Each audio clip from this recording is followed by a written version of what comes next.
Welcome back to Business Talk here on businesstech.co.za. Time to talk about healthcare costs, which seldom begin with a big dramatic event. They often begin with the blood pressure check that never happened, or the glucose test that was put off, or the symptom someone hoped would just simply disappear, that pain in your stomach. But by the time one reaches hospital, what may have been relatively simple and inexpensive to manage has become complicated, dangerous, and costly. And it matters not only to you in the moment. Medical schemes are risk pools, so when illnesses are detected late, the cost is ultimately carried across the membership.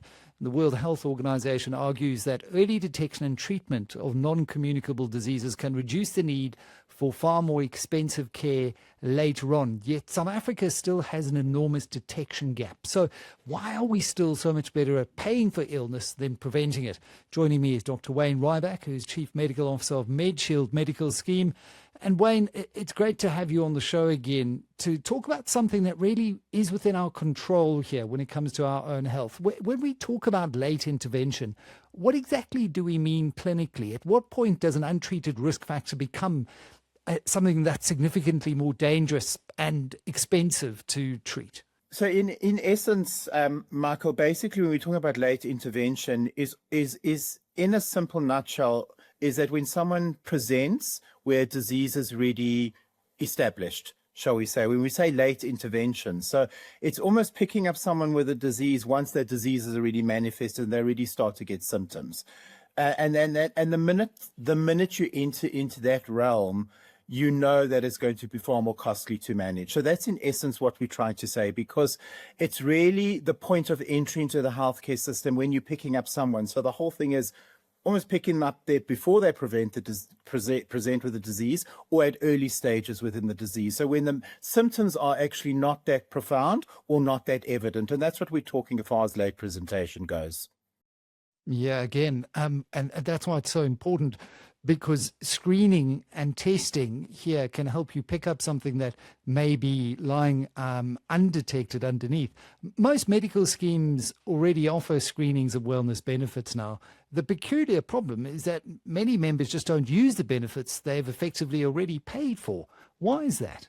Hey, Michael, there's a large degree of, I think, unfortunately, realities. I don't think a lot of people appreciate the benefits of prevention and wellness checks, because a lot of times with these conditions that wellness checks and prevention elements are put in place are silent.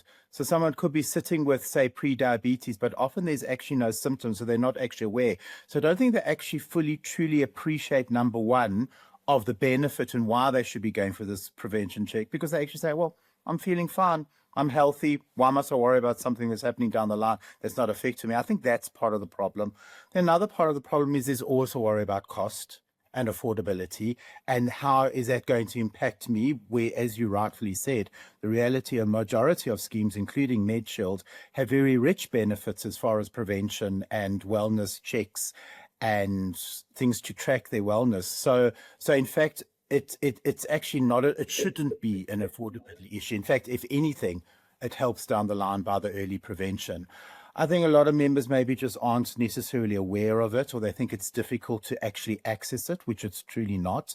There's a lot of online platforms, digital channels, virtual opportunities where people can actually access these. And it actually is actually really easy, and it doesn't actually take much time out of their day. So I think it boils down to a large degree appreciation of the value and understanding that these benefits are actually available.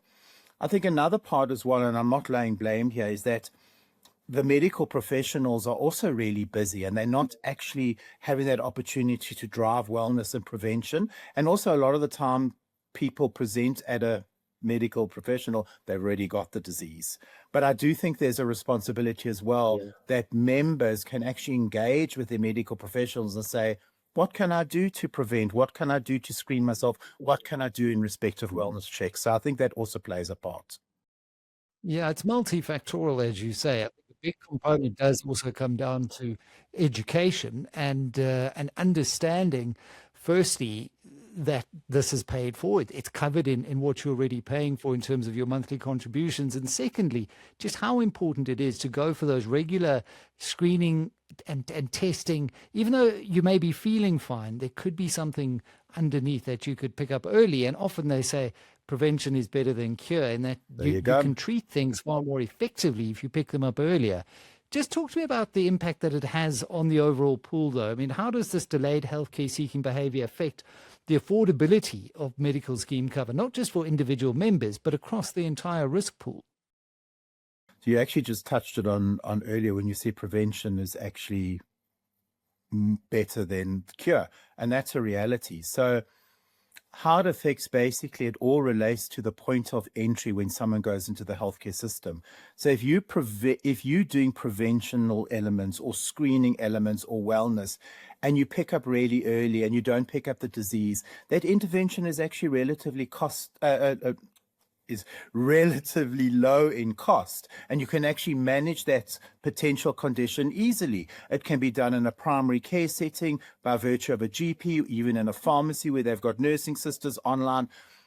The minute that the disease gets more complex, it gets more costly, and that's where it comes into. So the longer one leaves a disease, the more complicated it becomes, the more difficult it gets to treat, the more costly the treatments are, the worse the outcome actually becomes with the patients. And they often then need to access more expensive elements of care, going to a specialist, a hospitalization, lifelong treatment, and that's the direct impact that it has on the medical aid.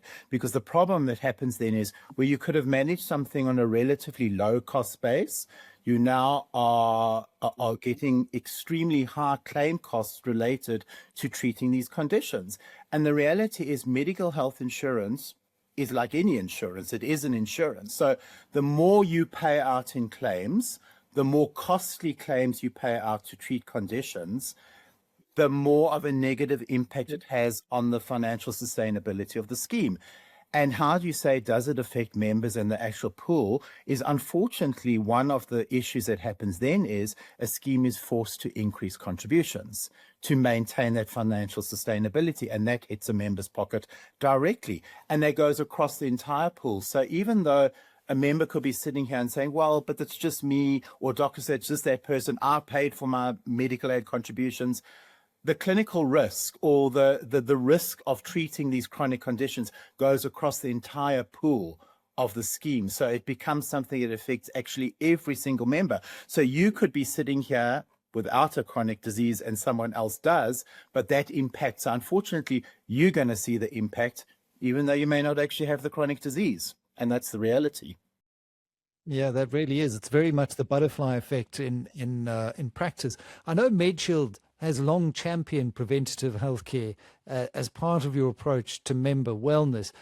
Just as the industry looks to shift from what has been traditionally a more reactive care-based model to something that is far more proactive health management, what tangible benefits could members expect in terms of better health outcomes and more sustainable healthcare costs? Well, I think you've split it into the two. I think you got to look at it from the member's perspective. It's almost really simple to say. They can look forward to hopefully a longer, healthier life, because that's the reality. They can look to improve quality of life, less time, less chance of being on a chronic medication, for example. As I mentioned, quality of life, productivity, a longer working life, a more financial sustainability, or maybe a more predictable financial future when it comes to their healthcare, because that's all being managed. So it really is, it's almost buying a lifestyle insurance for the future. You do the work now in the beginning, and you know when you go down the line, you're actually going to hopefully be a healthier person, less chance of getting the disease, or it can be easier managed. And it has that positive footprint down the line. And that's just from a health perspective. But from a financial funding point of view, I think it's what I referred to earlier, is that if everyone plays their games, the reality is then that risk exposure that the scheme faces can be far better managed. You can keep the contributions at a lower level, which doesn't impact the member's pocket. And at the end of the day, then, as a scheme or a funder, you actually have more money available to give more benefits back and give more advantages back to the member and give them more stuff. Where the problem is when you see a claims exposure going awry, not only do contributions increase, but often then schemes are forced to look at the benefit structure and say, well, maybe we'll cut back a little bit here, we'll cut back a little bit here because it's financially becoming unsustainable. So it's got multiple knock-on effects down the line. You've persuaded me, Wayne. So I'm going to ask you, and I need to go for a screening. I'm in my mid-40s. For someone who's male in their mid-40s, what's the one screening or action you would advise someone like me to go and do? Because I'm not going to postpone this at all. After this discussion, I'm going to go and book it. So what is Sure. the number one screening test I need to go and get done now? You know what? I honestly can't say one.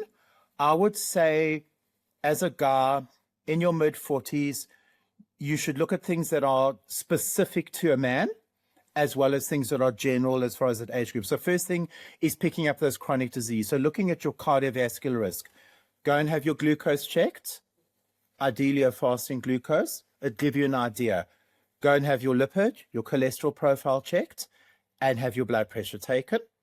And those are probably the three bog standard, and those are easy. I mean, you don't even need to go and necessarily see your doctor to have that. You can get referred to a laboratory, and it gets done that way. The fourth thing I would say is start measuring your waist.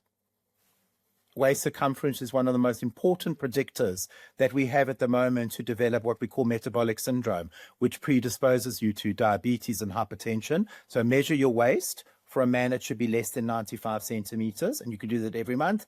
And if you're talking specifically for a man, 40 is probably a bit early, but you know the dreaded prostate is down the line. But luckily, Michael, you're still hopefully a little bit young for that.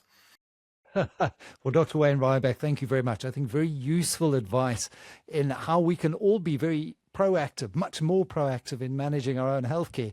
And if not just for ourselves, then for everyone else in the scheme and in that pooled arrangement of care, to ensure that we're doing our little bit to manage our own health better, but also to limit the increases in costs overall. Chief Medical Officer at Medshield Medical Scheme, Dr. Wayne Riback, always a great pleasure having you on the show. Take care. Thank you, Michael.